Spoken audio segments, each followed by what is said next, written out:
미국 현대차와 LG 합작 배터리 공장에서 일어난 집단 연행 및 체포. 그 불쌍한 피해자 한국인 300명이 드디어 전세기를 타고 한국으로 출발했습니다.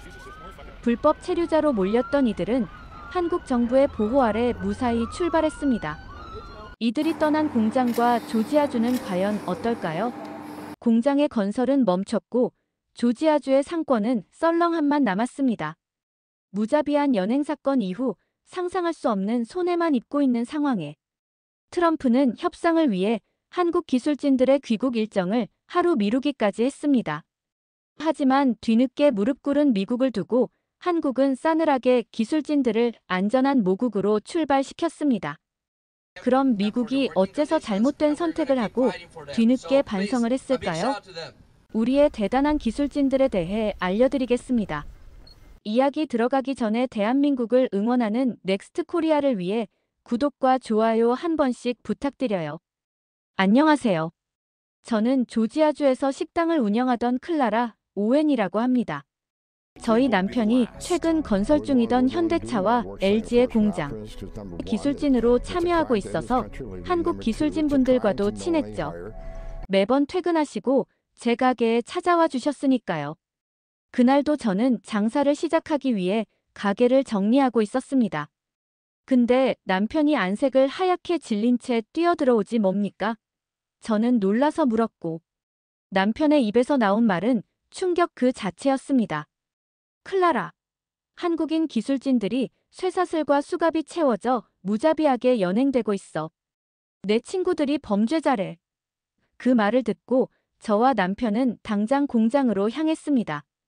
공장에 도착한 순간 저는 제 눈을 의심했어요.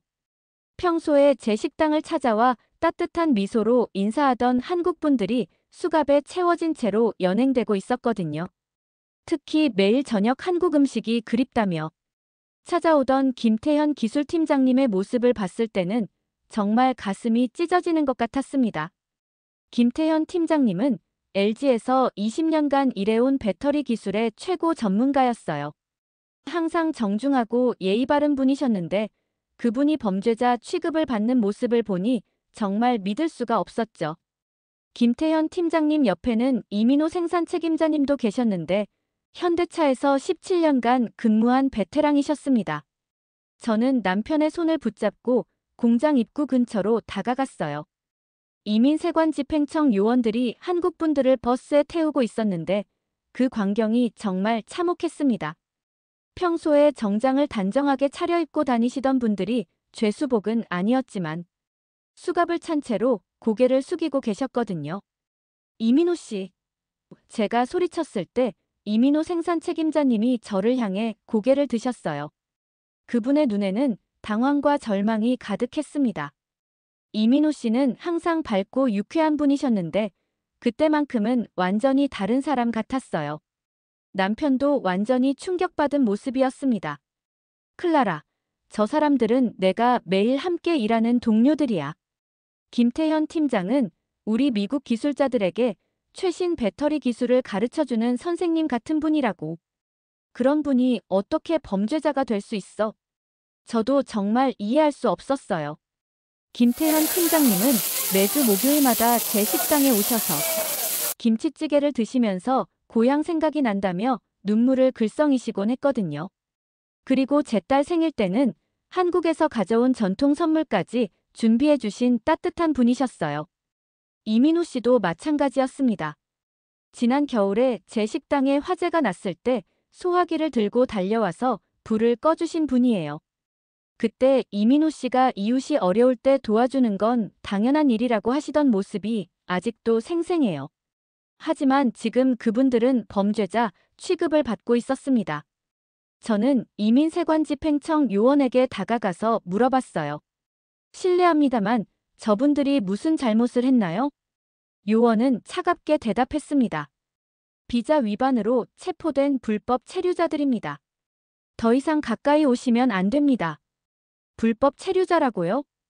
저는 깜짝 놀랐어요.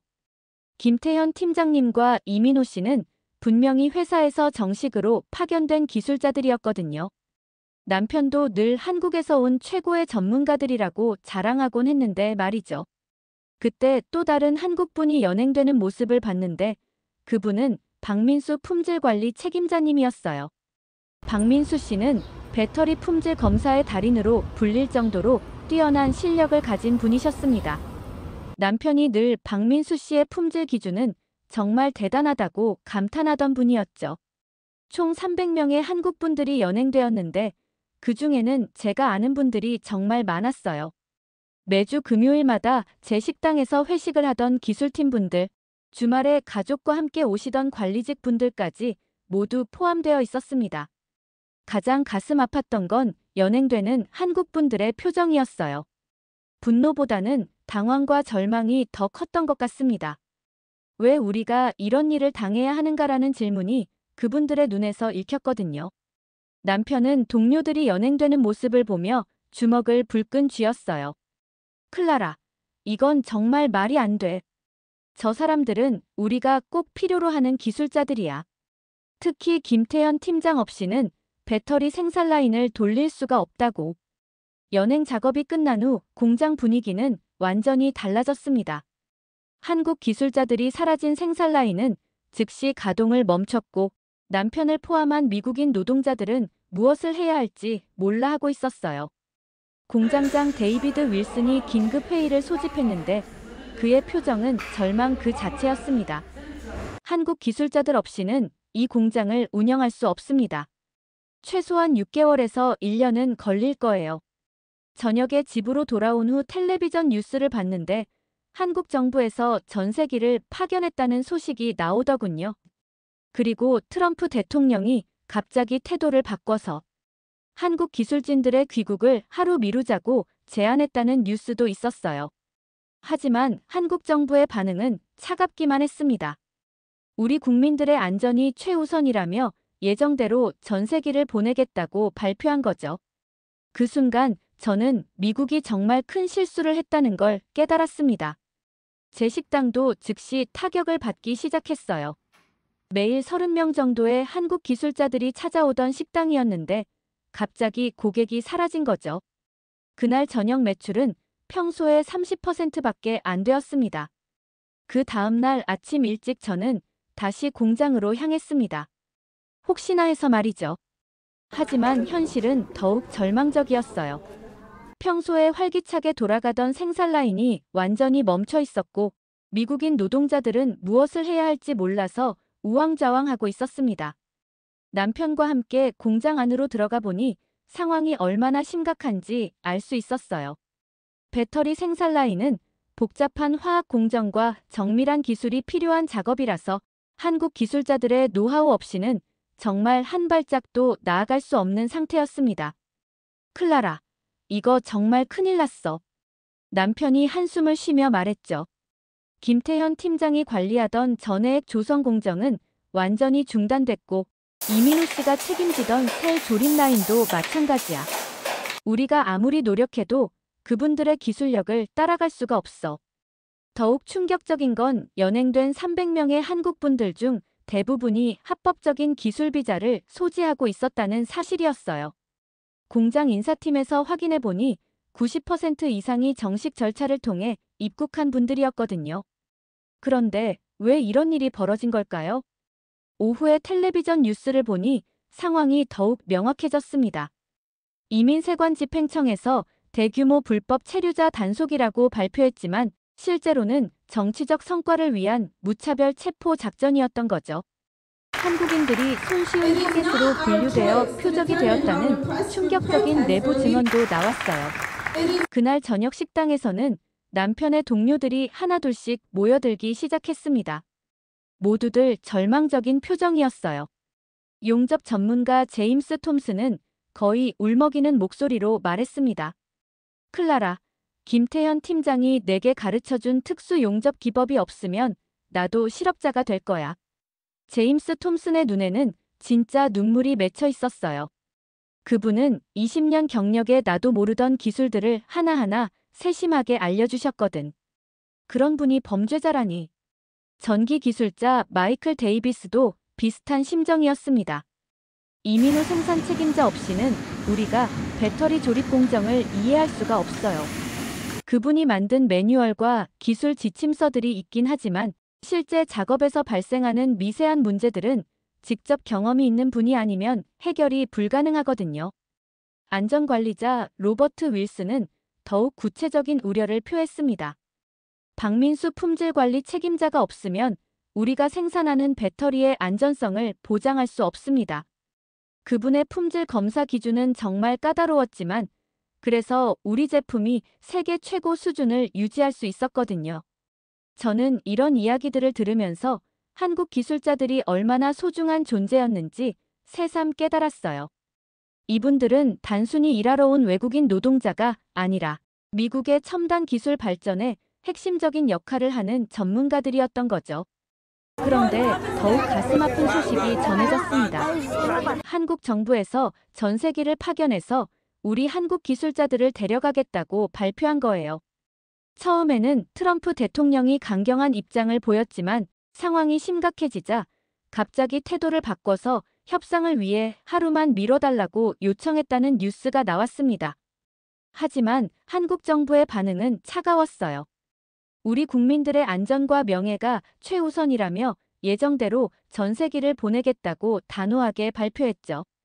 그 순간 저는 미국이 정말 돌이킬 수 없는 실수를 저질렀다는 걸 느꼈습니다. 제 식당도 즉각적인 타격을 받았어요. 매일 30명 정도 되는 한국 기술자들이 찾아오던 곳이었는데 하루아침에 고객이 70%나 줄어든 거죠. 그동안 한국 분들이 주문하시던 김치찌개, 불고기, 비빔밥 같은 메뉴들이 갑자기 필요 없어졌어요. 더욱 안타까운 건 인근 상가들도 연쇄적으로 타격을 받기 시작했다는 점이었습니다. 한국 기술자들이 자주 이용하던 호텔, 마트, 카페들이 모두 매출 감소를 호소하기 시작했거든요. 특히 한국 식품을 전문으로 취급하던 아시안마트는 거의 문을 닫을 위기에 처했습니다. 호텔 사장 캐서린 브라운이 제 식당에 찾아와서 하소연했어요.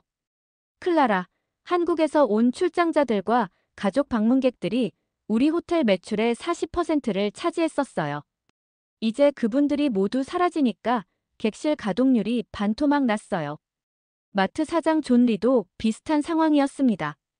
한국 분들이 고향 음식 재료를 사러 매주 오셨는데 이제 한국 식품 코너를 아예 없애야 할 것 같아요. 김치, 고추장, 라면 같은 상품들이 전혀 팔리지 않고 있거든요. 그날 밤 집에서 남편과 이야기를 나누는데 남편의 표정이 정말 어두웠어요.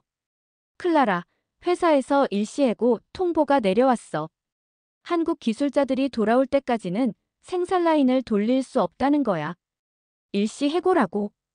저는 깜짝 놀랐습니다. 그럼 우리 생활은 어떻게 해? 모르겠어. 회사에서는 빠르면 몇 주, 늦으면 몇 개월이 걸릴 수도 있다고 하더군. 문제는 한국 기술자들이 돌아올지도 확실하지 않다는 거야.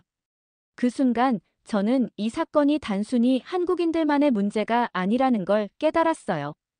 우리 미국인들도 함께 피해를 보고 있었던 거죠.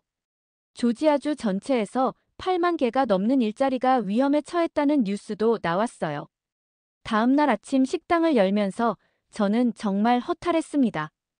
평소에는 아침 7시부터 한국 기술자들이 하나둘씩 찾아와서 아침 식사를 하곤 했었는데 그날은 아무도 오지 않았거든요. 텅 빈 식당을 바라보면서 저는 한국 분들이 얼마나 소중한 존재였는지 새삼 느꼈습니다. 특히 김태현 팀장님이 그리웠어요. 매주 목요일마다 오셔서 김치찌개를 드시면서 고향 생각이 난다며 미소 짓던 모습이 자꾸 떠올랐거든요. 이민우 씨도 마찬가지였습니다. 항상 밝고 유쾌하게 인사하시면서 클라라, 오늘도 맛있는 음식 부탁해요라고 말씀하시던 분이었는데 말이죠. 그런 좋은 분들이 갑자기 범죄자 취급을 받고 연행당했다는 게 정말 믿어지지 않았어요.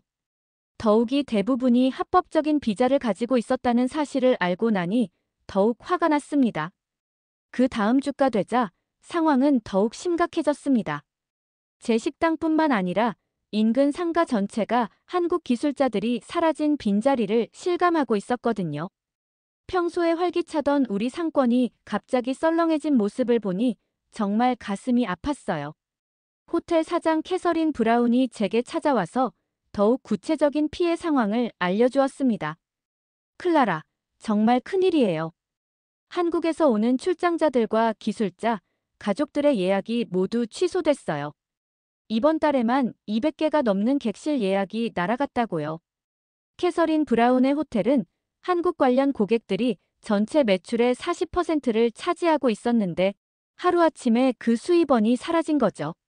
직원들 절반을 일시 해고해야 할 것 같아요. 이런 상황이 계속되면 호텔 문을 닫아야 할지도 몰라요.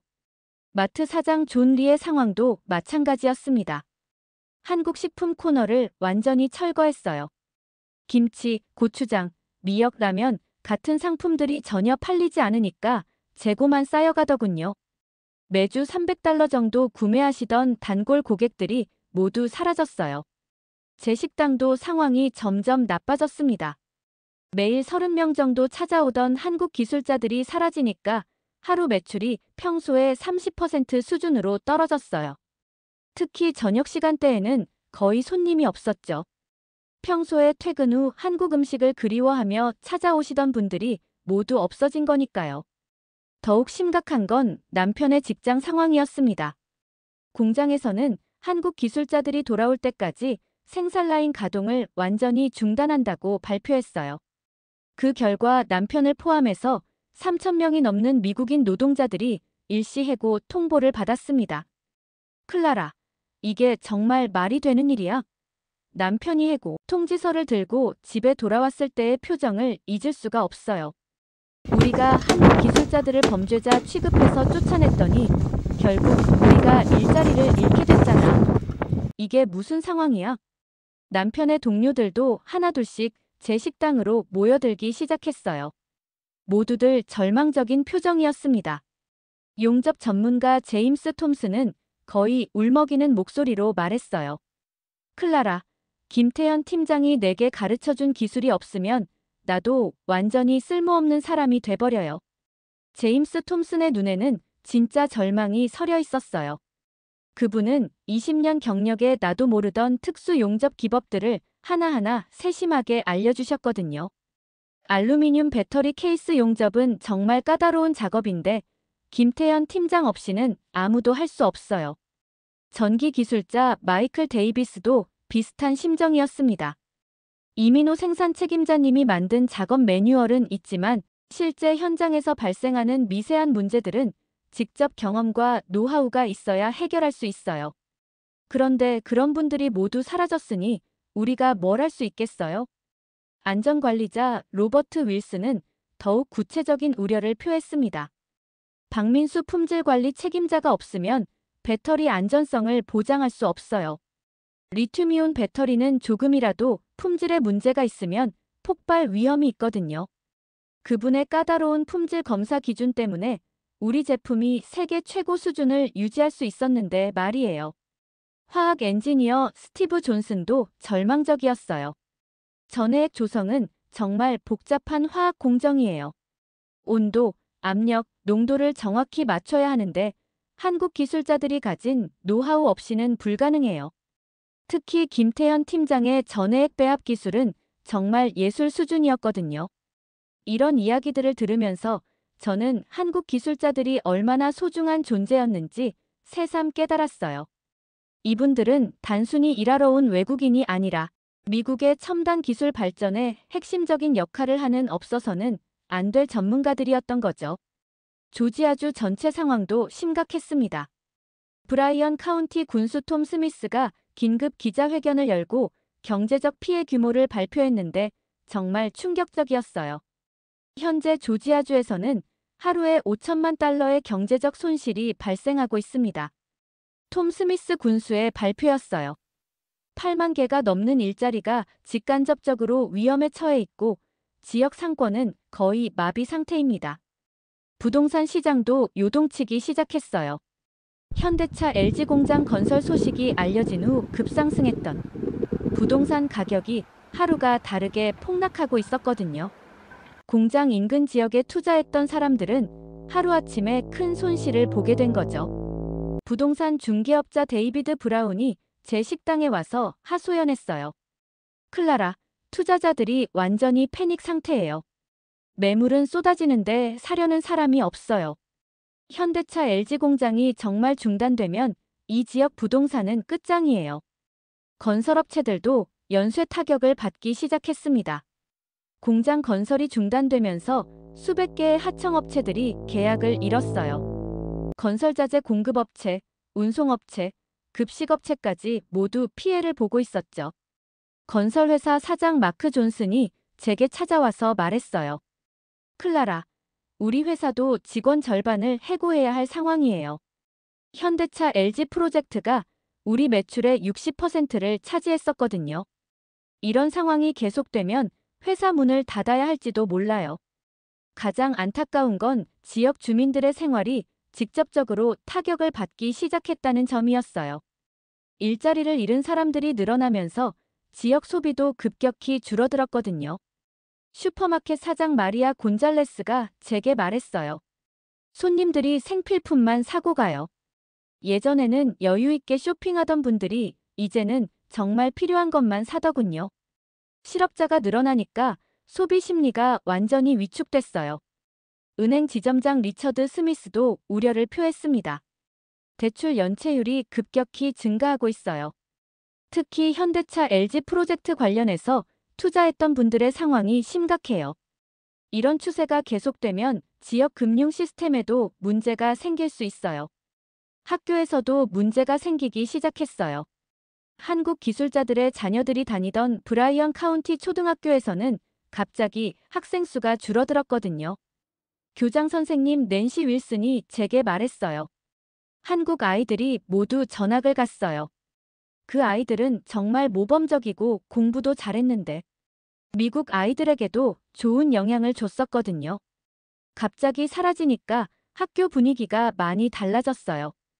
이런 상황들을 지켜보면서 저는 정말 화가 났습니다. 한국 기술자들을 범죄자 취급해서 쫓아낸 결과가 이런 거였다니요. 결국 피해를 보는 건 우리 미국 사람들이었어요. 이런 절망적인 상황이 계속되면서 저는 한국 기술자들과 함께했던 소중한 추억들을 하나씩 떠올리기 시작했습니다. 그분들이 얼마나 따뜻하고 훌륭한 사람들이었는지 새삼 깨닫게 되었거든요.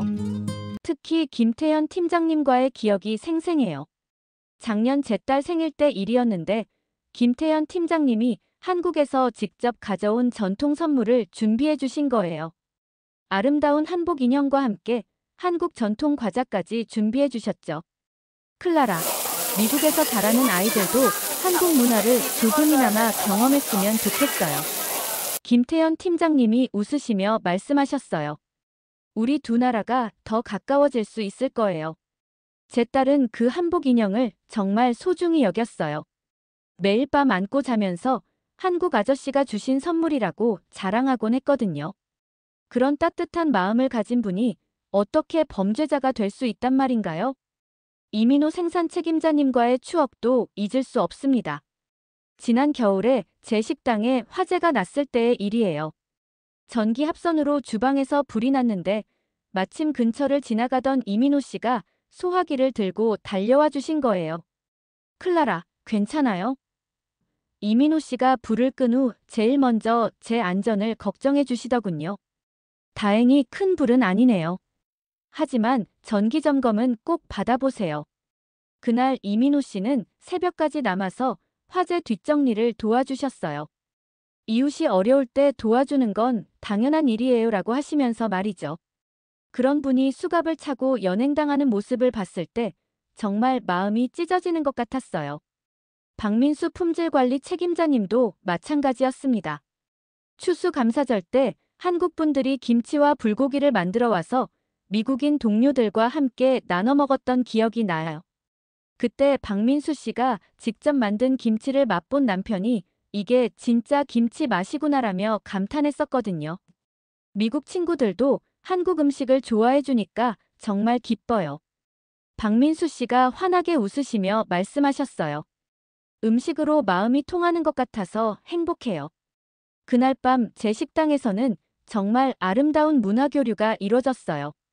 한국 분들이 김치 담그는 법을 알려주시면서 미국인들과 함께 웃고 떠들었죠. 국경을 넘나드는 진정한 우정이 싹 트는 순간이었습니다. 정민석 기술연구원님의 이야기도 감동적이었어요. 정민석 씨는 제 식당에 올 때마다 고향 음식이 그립다며 눈물을 글썽이곤 하셨거든요. 한국에 계신 어머니를 그리워하는 마음이 음식에서 느껴진다고 하시더군요. 클라라 식당에 오면 마음이 편해져요. 정민석 씨가 말씀하셨어요. 여기서 먹는 김치찌개는 어머니가 끓여주신 맛과 똑같아요. 덕분에 홈시크를 이겨낼 수 있어요.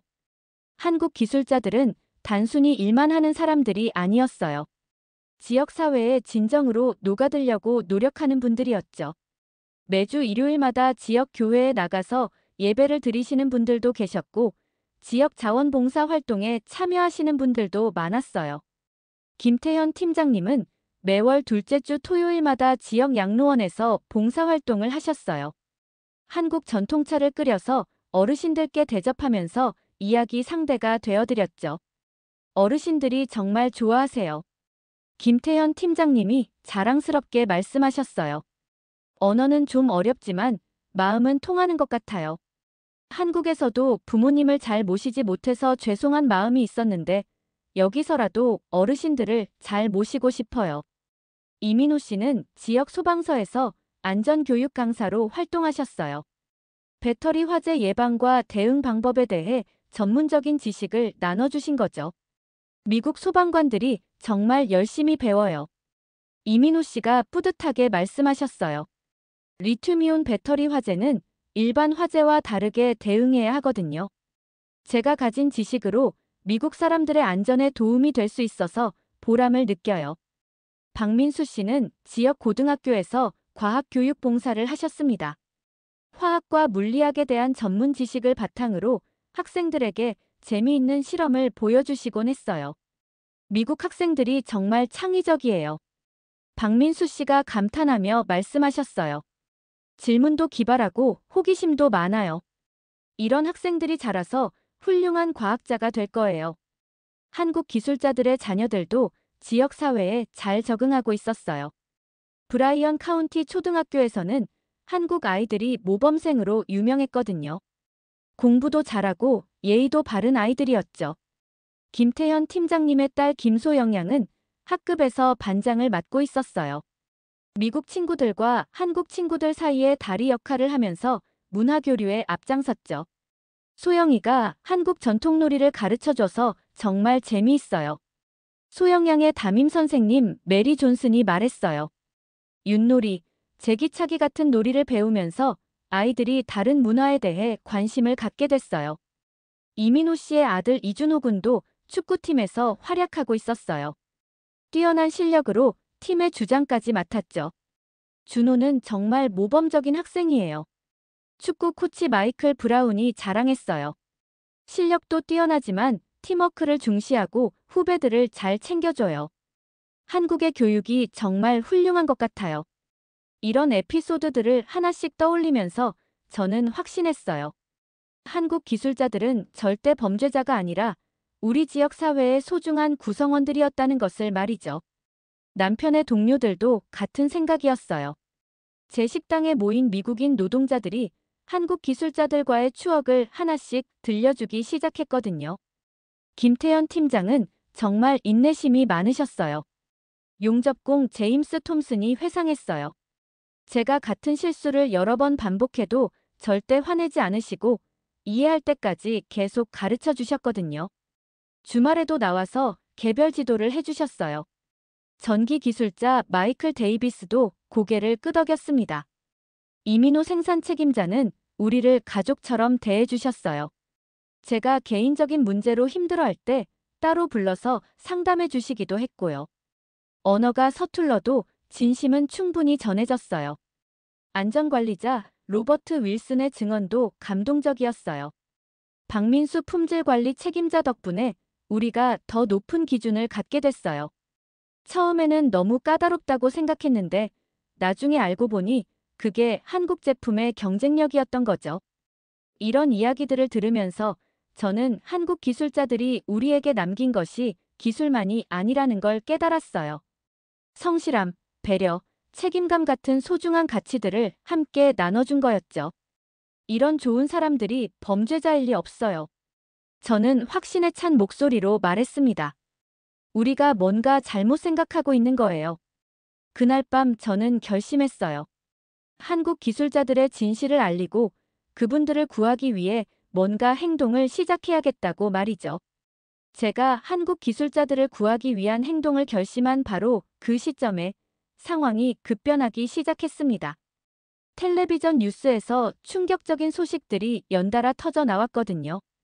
한국뿐만 아니라 전 세계가 이 사건에 주목하기 시작한 거예요. 가장 먼저 들려온 소식은 독일에서였습니다. 올라프 숄츠 독일 총리가 공식 성명을 발표한 거예요. 독일은 한국 기술자들을 언제나 환영합니다. 우리는 기술자들을 범죄자 취급하지 않습니다. 라는 내용이었죠. 저는 텔레비전 앞에서 그 뉴스를 보면서 깜짝 놀랐어요. 독일이 직접적으로 미국을 비판하면서 한국 편에 선 거였거든요. 독일 경제신문에서는 미국의 실수, 유럽의 기회라는 제목으로 사설을 실었다고 하더군요. 프랑스도 뒤따랐습니다. 에마뉘엘 마크롱 대통령이 한국 대사를 불러서 프랑스는 한국 기술자들에게 붉은 카펫을 깔아주겠다고 약속했다는 소식이 전해졌어요. 유럽 전체가 한국 기술자들을 모셔가려고 경쟁하는 모습이었죠. 가장 뜻밖이었던 건 일본의 반응이었습니다. 그동안 한국과 경쟁 관계에 있었던 일본이 이번에는 한국 편에 선 거예요. 일본 경제산업상이 기자회견에서 우리도 미국에서 비슷한 차별을 당하고 있다며 한국에 동조하는 발언을 했다고 하더군요. 클라라, 이거 정말 큰일이 벌어지고 있는 것 같아. 남편이 뉴스를 보면서 말했어요. 전 세계가 우리를 비판하고 있잖아. 미국이 동맹국을 이렇게 대해서는 안 된다는 거야. 더욱 충격적인 건 중국의 반응이었습니다. 시진핑 주석이 직접 성명을 발표한 거예요. 기술에는 국경이 없습니다. 한국의 훌륭한 기술자들을 중국은 최고의 대우로 모시겠습니다. 라는 내용이었죠. 베이징에서 발행되는 신문에서는 미국이 놓친 한국 기술자들에게 중국은 기회를 제공하겠다는 기사를 일면에 실었다고 했어요. 중국 상무부는 더 나아가 한국 기업들에게 특별 인센티브를 제공하겠다고 발표했습니다. 네덜란드에서도 목소리가 나왔어요. ASML이라는 반도체 장비 회사 회장이 우리 반도체 장비 없이는 미국도 아무것도 못 만들어요. 한국 기술자들을 부당하게 대우하는 것에 깊은 우려를 표합니다라고 발언했다고 하더군요. 이렇게 되자 한국, 일본, 대만, 네덜란드, 독일이 연대하는 구도가 형성되기 시작했어요. 미국 대 글로벌 기술 동맹의 대립각이 선명해진 거죠. 저는 이런 상황을 보면서 이제 미국이 한국에게 무릎 꿇을 차례라는 생각이 들었습니다. 하지만 진짜 충격은 한국 기업들의 반응이었어요. LG 구광모 회장이 긴급 성명을 발표한 거예요. 우리 직원들을 범죄자 취급하는 곳에 더 이상 투자할 수 없습니다라며 25조 원 규모의 투자 중단을 선언한 거죠. 25조 원이면 얼마나 큰 돈이야? 저는 남편에게 물어봤어요. 클라라, 그건 우리 조지아주 1년 예산보다 큰 돈이야. 남편이 놀란 표정으로 답했어요. 그 돈이 다 날아간다는 거잖아. 우리 지역 경제가 완전히 망가지는 거야. 현대차도 바로 뒤따랐습니다. 현대차 회장이 우리 기술자들의 존엄성이 지켜지지 않는다면 미국 투자를 전면 재검토할 수밖에 없다고 발표했어요. 삼성 SDI와 포스코 케미칼도 비슷한 입장을 연이어 발표했죠. 이런 발표들이 나가자마자 월스트리트가 완전히 요동치기 시작했습니다. 제너럴 모터스 주가가 하루 만에 12%나 폭락했어요. 포드는 10%, 테슬라도 8%나 떨어졌습니다. 한국 배터리 기업들과의 협력 관계 때문에 연쇄 타격을 받은 거죠. 일론 머스크의 반응이 가장 직설적이었어요. 한국 배터리 없으면 테슬라도 없다. 정부는 현실을 직시해야 해라고 트위터에 올린 거예요. 이 트윗은 몇 시간 만에 100만 번 이상 리트윗되면서 전 세계적인 화제가 되었습니다. 실리콘밸리에서도 우려의 목소리가 나오기 시작했어요. 애플의 팀 쿡 최고 경영자가 내부 회의에서 한국 없이는 아이폰 생산에 차질이 생길 수 있다고 우려를 표명했다는 소식이 전해졌습니다. 구글의 최고 경영자도 글로벌 인재 확보에 차질이 생기고 있다며 정부 정책을 우회적으로 비판했어요. 제프 베이조스는 더 직설적이었죠. 혁신에는 국경이 없다. 미국은 열린 마음으로 전 세계 인재를 받아들여야 한다고 소셜미디어에 올렸습니다. 워렌 버핏까지 나섰어요. 텔레비전에 출연한 그는 한국 없이는 미국 경제도 위험하다. 이건 상식이야. 정부는 현실을 직시해야 해라고 직설적으로 말했어요. 미국 내부에서도 변화의 조짐이 나타났습니다. 월스트리트 저널이 우려 섞인 분석 기사를 실었어요. 미국 혼자만의 리쇼어링은 불가능하다. 글로벌 공급망에서 미국만 따로 떨어져 나갈 수는 없다는 내용이었죠. 하버드 대학교 교수도 경고했습니다. 미국이 스스로 고립의 길을 걷고 있다. 소프트 파워로 세계를 이끌어야 할 미국이 하드 파워로만 밀어붙이고 있어. 조지아주에서는 직접적인 경제 타격이 나타나기 시작했습니다. 현대차 -LG 공장 건설이 중단되면서 하루에 5천만 달러씩 손실이 발생했어요. 협력업체들까지 포함하면 피해 규모는 더욱 컸죠. 브라이언 카운티 군수 톰 스미스가 워싱턴으로 직접 날아가서 항의했습니다. 연방정부가 우리 지역을 파괴하고 있습니다. 8만 개의 일자리가 위험에 처했어요. 지역 부동산 시장도 요동쳤습니다. 현대차 -LG 공장 인근 부동산 가격이 하루가 다르게 떨어지기 시작한 거예요. 부동산 중개업자 데이비드 브라운은 투자자들이 모두 빠져나가고 있다며 우려를 표했습니다. 텍사스주에서도 비슷한 일이 벌어졌어요. 삼성전자가 오스틴 반도체 공장 증설을 무기한 연기한다고 발표한 거죠. 200억 달러 규모의 투자가 한순간에 사라진 겁니다. 이런 압박이 거세지자 백악관에서도 긴급회의가 열렸다는 소식이 들려왔어요. 국무부와 상무부가 동맹관계 회복의 필요성을 강조하기 시작했다고 합니다. 저는 이런 상황들을 지켜보면서 정말 놀라웠어요. 한국이라는 나라가 이렇게 중요한 존재였다니요. 그리고 우리가 그 소중한 사람들을 범죄자 취급해서 쫓아낸 거였으니까요. 클라라, 이제 정말 미국이 무릎을 꿇을 차례인 것 같아. 남편이 뉴스를 보면서 말했어요. 전 세계가 우리를 등지고 있잖아. 이러다가 정말 큰일 날 것 같아. 그날 밤 저는 생각했어요. 이제 한국 기술자들을 구하는 일이 단순히 그분들만을 위한 게 아니라는 걸 말이죠. 우리 미국의 미래도 함께 걸려 있었던 거예요.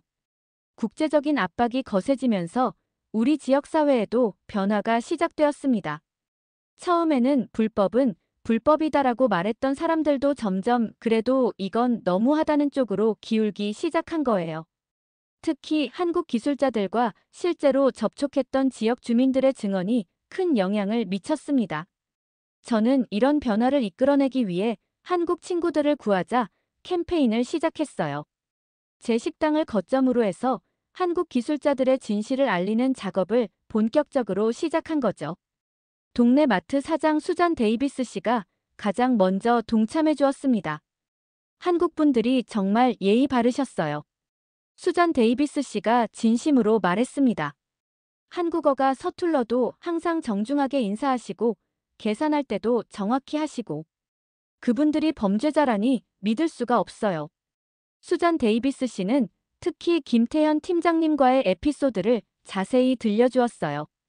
어느 날 그분이 한국 과자를 사려고 오셨는데 저희 가게에는 없었거든요. 그랬더니 며칠 후에 직접 한국 과자를 가져와서 나눠주시더라고요. 미국 친구들도 한국 맛을 알았으면 좋겠다면서요. 지역 교회에서도 목소리를 내기 시작했습니다. 브라이언 카운티 제1침례교회의 존 스미스 목사님이 주일 설교에서 이 문제를 언급한 거예요. 이웃을 내 몸같이 사랑하라고 성경에 나와 있습니다. 존 스미스 목사님의 설교였어요.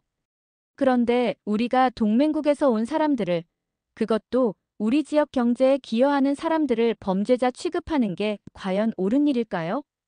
이 설교는 지역 사회에 큰 반향을 일으켰습니다. 종교적 가치와 인도주의적 관점에서 이 문제를 바라보는 사람들이 늘어나기 시작한 거죠.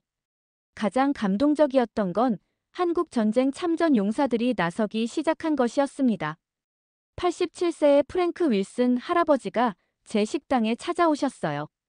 클라라, 나는 한국에서 함께 싸운 전우들을 이렇게 대할 수 없어. 프랭크 윌슨 할아버지의 목소리는 떨렸지만 힘이 있었어요. 70년 전 한국에서 함께 피를 흘린 동료들이야. 그런 나라 사람들을 범죄자 취급한다니 말이 안 돼. 프랭크 윌슨 할아버지는 한국 전쟁 당시의 기억을 생생하게 들려주었습니다. 영하 40도의 추위와 굶주림 속에서도 한국 사람들은 우리를 도와주었어. 그들의 집을 내주고 마지막 남은 음식까지 나눠주었지. 우리는 생사를 함께하는 전우였어. 프랭크 윌슨 할아버지의 증언을 듣고 있던 다른 참전 용사들도 하나둘씩 나서기 시작했어요. 80세의 조지 밀러 할아버지는 한국 전쟁 때 내 목숨을 구해준 한국군 병사가 있었다며 눈물을 흘렸습니다. 그 은혜를 평생 잊을 수 없어. 조지 밀러 할아버지의 목소리에는 감정이 묻어 있었어요. 지금 구치소에 있는 한국 기술자들을 보면 그때 그 전우가 떠올라. 우리가 이래도 되는 건가? 참전 용사회에서도 공식 성명을 발표했습니다. 한국 전쟁에서 함께 피를 흘린 혈맹을 이렇게 대할 수 없다. 우리는 한국 기술자들의 석방을 요구한다는 내용이었죠. 이런 참전 용사들의 목소리는 특히 보수층에게 큰 영향을 미쳤습니다. 지금까지 불법은 불법이다라며 강경한 입장을 보였던 사람들도 동맹국에 대한 예의는 지켜야 한다며 입장을 바꾸기 시작했어요. 제 캠페인에 가장 적극적으로 동참해준 건 남편의 동료들이었습니다. 로버트 존슨 안전관리자가 주도한 우리의 선생님들을 석방하라 운동이 소셜미디어를 통해 확산되기 시작한 거예요. 우리 한국 선생님들을 풀어주세요라는 구호가 지역을 넘어 전국으로 퍼져나갔습니다. 현장 노동자들이 하나둘씩 자신들의 경험을 공유하기 시작한 거죠. 용접공 제임스 톰슨은 인터넷에 이런 글을 올렸어요. 김태현 팀장은 제게 아버지 같은 분입니다. 그분 덕분에 저는 더 나은 기술자가 될 수 있었어요. 그런 분이 감옥에 있다는 게 믿어지지 않습니다. 전기 기술자 마이클 데이비스도 사진 공유 사이트에 이민호 씨와 함께 찍은 사진을 올리며 진정한 동료를 석방하라는 메시지를 남겼습니다. 이런 개인적인 증언들이 하나둘 모이면서 큰 흐름을 만들어가기 시작했어요. 단순한 법적 문제가 아니라 인간적인 유대와 우정의 문제로 인식되기 시작한 거죠. 드디어 구치소 앞에서 우리 한국 선생님들을 풀어주세요. 시위가 열렸습니다. 제 식당이 시위 본부 역할을 했어요. 수백 명의 사람들이 모였는데 한국계 미국인들, 참전 용사들, 현장 동료들, 그리고 그동안 한국 기술자들을 지지해온 조지아주 주민들이었죠. 가장 감동적이었던 건 참전 용사들이 태극기와 성조기를 함께 들고 있는 모습이었어요. 한미동맹은 피로 맺어진 것이라고 적힌 현수막도 있었습니다. 한국계 미국인 의사 데이비드 김 씨가 시위에서 한 연설이 특히 화제가 되었어요. 저의 할아버지도 한국 전쟁을 겪으셨습니다. 미군 덕분에 살아남을 수 있었다고 늘 말씀하셨어요. 데이비드 김 씨의 목소리에는 감정이 실려 있었어요. 그런 은혜를 잊지 않고 저는 미국에서 의사가 되어 이 나라를 위해 일하고 있습니다. 지금 구치소에 있는 분들도 마찬가지예요. 지역 고등학교에서도 변화가 있었습니다. 브라이언 카운티 고등학교의 학생회가 한국 기술자들을 지지한다는 성명을 발표한 거예요. 학생회장 에밀리 존슨 양은 학교에서 한국 전쟁과 한미 동맹에 대해 배웠는데 동맹국 사람들을 이렇게 대하는 건 잘못된 것 같다고 말했어요. 우리 부모님들도 일자리 때문에 걱정하고 계시는데 이 문제가 빨리 해결되었으면 좋겠습니다. 젊은 세대의 이런 목소리는 지역 사회에 신선한 충격을 주었습니다. 기성세대들도 다시 한번 생각해보게 되는 계기가 된 거죠. 지역 신문인 브라이언 카운티 헤럴드도 논조를 바꾸기 시작했습니다. 처음에는 법 집행 당국의 정당한 조치라고 보도했던 신문이 지역 경제 위기를 전면에 내세우기 시작한 거예요. 편집장 마이클 톰슨 씨는 사설을 통해 법도 중요하지만 현실도 봐야 한다며 우리 지역의 미래가 걸린 문제라고 강조했습니다. 시위가 끝난 후 저는 정말 뿌듯했어요. 이렇게 많은 사람들이 한국 기술자들의 편에 서주었다니요. 하지만 아직 갈 길이 멀다는 것도 알고 있었습니다. 그날 밤 집에서 남편과 이야기를 나누는데 남편이 말했어요. 클라라, 정말 대단해. 내가 시작한 캠페인 때문에 사람들이 진실을 알게 됐어. 이제 변화가 시작될 것 같아. 저는 창밖을 바라보면서 생각했어요. 한국 기술자들이 우리에게 남긴 건 기술만이 아니었습니다. 진정한 우정과 연대의 소중함을 가르쳐 준 거였죠. 이제 우리가 그 은혜를 갚을 차례였어요. 우리 지역사회의 각성이 확산되면서 전국적인 관심이 집중되기 시작했는데 가장 극적인 변화는 뜻밖의 곳에서 나타났습니다. 바로 워싱턴에서 열린 하원 외교위원회 청문회였어요. 그날 아침 저는 텔레비전 앞에 앉아서 청문회 생중계를 지켜보고 있었습니다. 수많은 카메라와 기자들, 그리고 방청석을 가득 메운 사람들의 시선이 집중되어 있었어요. 위원장이 첫 질문을 던지는 순간부터 분위기가 심상치 않았습니다. 가장 충격적이었던 건 이민세관 집행청 내부 고발자의 증언이었어요. 12년간 근무한 요원이 공식적으로 내부 상황을 폭로한 거죠. 하루 3,000명 체포 지시는 현실적으로 불가능한 목표였습니다. 그 요원의 증언이었습니다. 그래서 합법적인 체류자들까지 단속 대상에 포함시킬 수밖에 없었어요. 우리 요원들 중에서도 이런 방식에 반대하는 사람들이 많습니다. 더욱 충격적인 건 그 다음 증언이었어요. 한국인들을 의도적으로 표적화한 이유는 손쉬운 타겟이라고 판단했기 때문입니다. 언어 장벽과 법적 대응 능력 부족을 이용한 거죠. 저는 텔레비전 앞에서 주먹을 불끈 쥐었어요. 정말 화가 났거든요.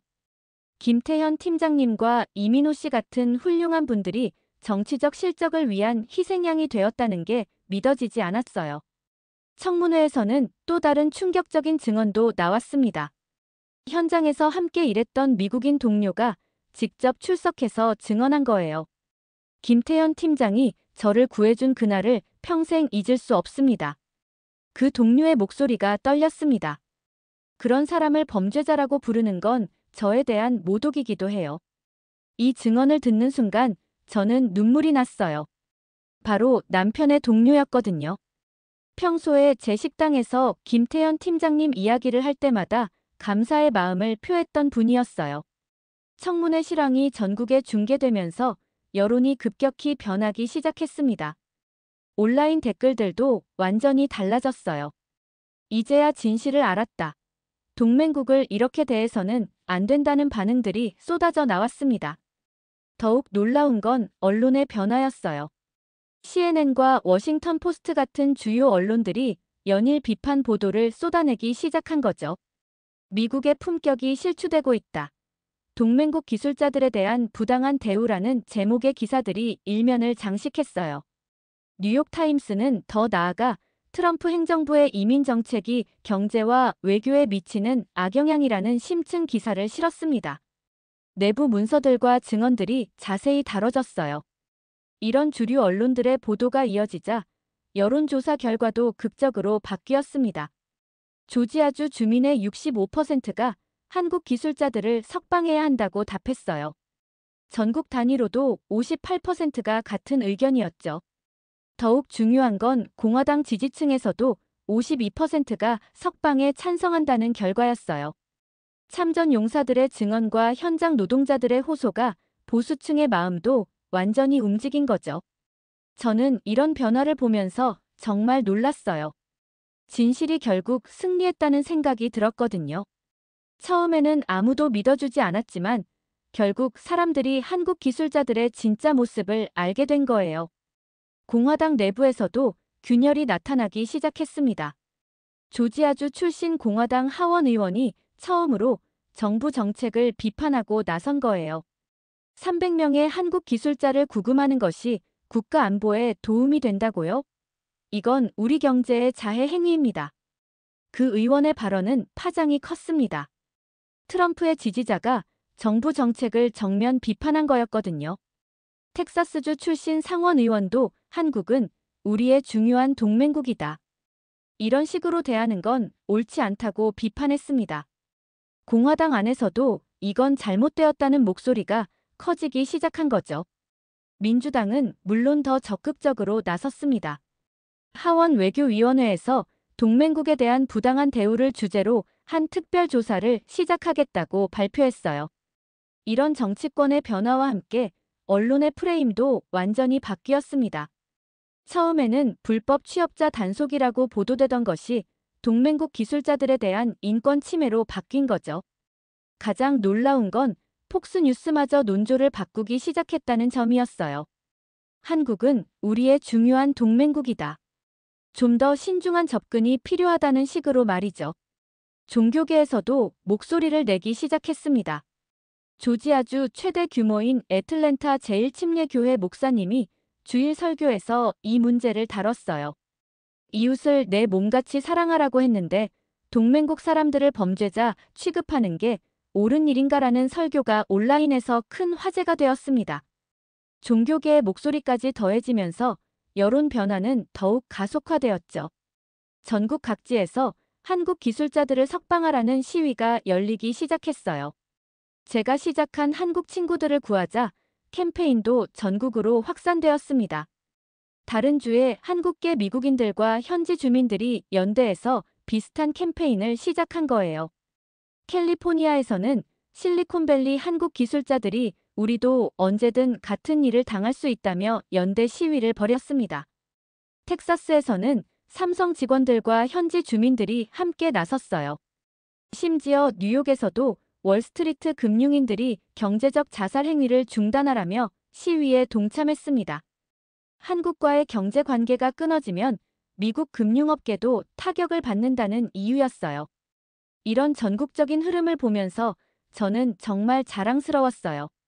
제가 시작한 작은 캠페인이 이렇게 큰 변화를 이끌어낸 거니까요. 하지만 동시에 책임감도 느꼈습니다. 이제 정말 중요한 순간이 다가오고 있다는 걸 알았거든요. 그날 밤 텔레비전 뉴스에서는 백악관의 움직임에 대한 보도가 나왔어요. 트럼프 대통령이 긴급 정책 검토에 들어갔다는 소식이었죠. 국무부와 상무부에서 동맹 관계 회복의 필요성을 강조하고 있다고 했습니다. 저는 남편과 함께 뉴스를 보면서 말했어요.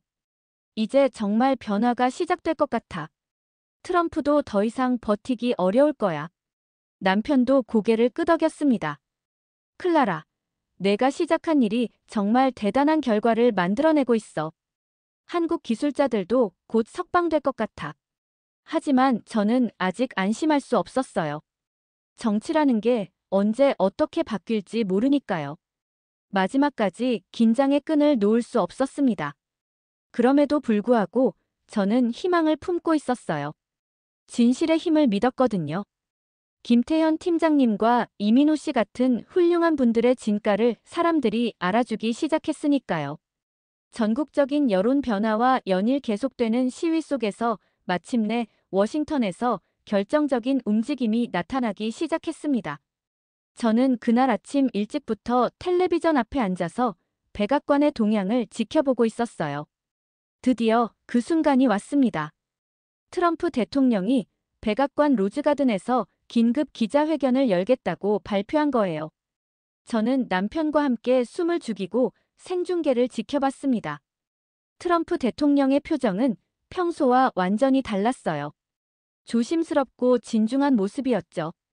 기자회견이 시작되자마자 저는 무릎을 치며 외쳤습니다. 미국 정부는 한국을 비롯한 주요 동맹국 기업들과의 협력 강화를 위해 이민 정책을 재검토하기로 결정했습니다. 트럼프 대통령의 목소리에는 망설임이 섞여 있었어요. 동시에 조지아주에서 구금된 한국 기술자들에 대해서는 사안을 재심사하여 적절한 조치를 취하겠습니다. 미국은 한국의 기술력과 한국 기술자들의 전문성을 높이 평가합니다. 직접적인 사과는 아니었지만 이는 사실상의 백기투항 선언이었어요. 기자회견장에서 박수가 터져 나왔습니다. 저도 모르게 눈물이 흘렀어요. 클라라, 우리가 이겼어. 남편이 저를 끌어안으며 소리쳤습니다. 한국 기술자들이 곧 석방될 거야. 하지만 한국 정부의 반응은 여전히 냉담했어요. 미국 정부의 정책 재검토 결정을 주목하고 있다. 하지만 구체적인 보장책 없이는 투자 재개를 논의할 수 없다는 입장을 발표했습니다. 한국 기업들도 신중했습니다. LG 구광모 회장은 우리 직원들의 명예가 완전히 회복되고 재발 방지책이 마련된다면 투자 재개를 검토하겠다는 조건부 성명을 발표했어요. 현대차와 삼성도 비슷한 입장이었죠. 며칠 후 법무부에서 구체적인 발표가 나왔습니다. 한국 기술자들에 대한 사안을 재심사한 결과 상당수가 적법한 절차를 통해 입국한 것으로 확인되어 단계적으로 석방 조치를 취하기로 결정했다는 내용이었어요. 드디어 김태현 팀장님과 이민호 씨 등 주요 인물들이 석방되는 날이 왔습니다. 저는 구치소 앞으로 달려갔어요. 수백 명의 사람들이 모여 있었습니다. 한국계 미국인들, 참전 용사들, 현장 동료들, 그리고 그동안 한국 기술자들을 지지해온 조지아주 주민들이었죠. 김태현 팀장님이 구치소 문을 나서는 순간 큰 박수가 터져 나왔습니다. 사람들은 태극기와 성조기를 함께 흔들며 환영했어요. 김태현 선생님 환영합니다. 한국 고마워요라고 쓰인 현수막들이 곳곳에 보였습니다. 김태현 팀장님은 이런 환영에 깊이 감동한 듯 눈물을 흘렸어요. 제가 김태현 팀장님에게 다가가서 인사하자 그분이 저를 꽉 안아주었습니다. 클라라, 정말 고마워요. 당신이 아니었다면 이런 일은 없었을 거예요. 김태현 팀장님의 말에 저도 눈물이 났어요. 팀장님, 저야말로 감사해요. 팀장님 덕분에 진정한 우정이 무엇인지 배웠어요. 이민호 씨도 석방되면서 가장 먼저 임신한 부인에게 전화를 걸었어요. 여보야, 이제 괜찮아. 우리 아이를 미국에서 안전하게 낳을 수 있어라며 안도의 목소리를 냈습니다. 현장 동료들과의 재회도 감동적이었어요. 용접공 제임스 톰슨이 김태현 팀장님을 보고 달려와 포옹했습니다. 선생님, 정말 보고 싶었어요. 이제 다시 함께 일할 수 있겠네요. 안전관리자 로버트 존슨도 이민호 씨와 재회하면서 눈물을 흘렸어요. 고마워, 이민호. 내가 내 생명을 구해준 건 평생 잊지 않을 거야. 하지만 아직 모든 문제가 해결된 것은 아니었습니다. 석방된 기술자들의 비자 상태는 여전히 불안정했고 공장 건설 재개 여부도 불투명한 상황이었어요. 한국 기업들은 여전히 신중한 입장을 유지했습니다. 미국 정부의 구체적인 후속 조치를 지켜본 후 투자 재개를 결정하겠다는 것이었죠. 단순한 석방만으로는 신뢰를 회복할 수 없다는 입장이었어요. 한 달 후 희망적인 소식이 들려왔습니다. 이민호 씨의 아들이 무사히 태어난 거예요. 부인이 건강한 아들을 출산했다는 소식이었죠. 가장 감동적이었던 건 이민호 씨 부부가 아이의 이름을 클라라라고 지었다는 것이었어요. 제 이름을 따서 말이죠. 이민호 씨가 병원에서 전화를 걸어 이 소식을 전해줬을 때 저는 정말 감동했습니다. 클라라, 당신이 아니었다면 우리 아이가 아빠 없이 태어났을지도 몰라요. 이민호 씨의 목소리에는 감사함이 가득했습니다. 우리 아이가 커서 이 이야기를 들으면 정의를 위해 싸워준 클라라, 이모를 자랑스러워할 거예요. 김태현 팀장님도 복직하면서 제 식당에 찾아오셨어요. 클라라, 이제 다시 당신의 김치찌개를 먹을 수 있어서 정말 기뻐요. 그동안 정말 그리웠어요. 공장도 서서히 가동을 재개하기 시작했습니다. 한국 기술자들이 돌아오면서 멈춰있던 생산 라인이 다시 돌아가기 시작한 거예요. 남편도 일자리를 되찾았고요. 하지만 예전과 똑같지는 않았어요. 한국 기업들이 미국에 대한 신뢰를 완전히 회복하려면 시간이 더 필요했거든요. 새로운 기술자 비자 제도가 검토되고 있고 한미 양국 간에 이런 일이 재발하지 않도록 하는 협정도 논의 중이었어요. 가장 중요한 성과는 사람들의 마음이 바뀐 것이었습니다. 편견과 오해를 넘어서 진정한 이해와 존중이 생겨난 거죠. 조지아주 주민들과 한국인 기술자들 사이에는 이제 진짜 우정이 자리 잡았어요. 지금도 상황은 계속 변화하고 있습니다. 한국 기업들이 조심스럽게 투자 재개를 검토하고 있고 일부 기업들은 시범적으로 소규모 프로젝트부터 재시작하고 있어요. 저는 이 모든 과정을 겪으면서 많은 것을 배웠습니다. 진실은 비록 시간이 걸리더라도 결국 승리한다는 것, 그리고 한 사람의 작은 행동도 큰 변화를 만들어낼 수 있다는 것을 말이죠. 앞으로도 미국과 한국 사이에는 여러 문제들이 있을 수 있습니다. 하지만 이번 사건을 통해 보여준 연대와 우정의 힘이 있다면 어떤 어려움도 극복할 수 있을 거라고 믿어요. 제 식당에는 지금도 한국 기술자들이 찾아오십니다. 김태현 팀장님은 여전히 목요일마다 김치찌개를 드시러 오시고 이민호 씨는 가족과 함께 주말에 오셔서 굴고기를 드세요. 그럴 때마다 저는 정말 행복합니다. 이 이야기를 통해 진정한 동맹의 의미를 배웠습니다. 위기 때 함께하는 것, 서로를 이해하고 존중하는 것, 그것이 진짜 우정이에요. 한국 기술자들과 미국 동료들 사이에 생긴 진정한 우정이 앞으로도 양국 관계의 든든한 버팀목이 되기를 바랍니다.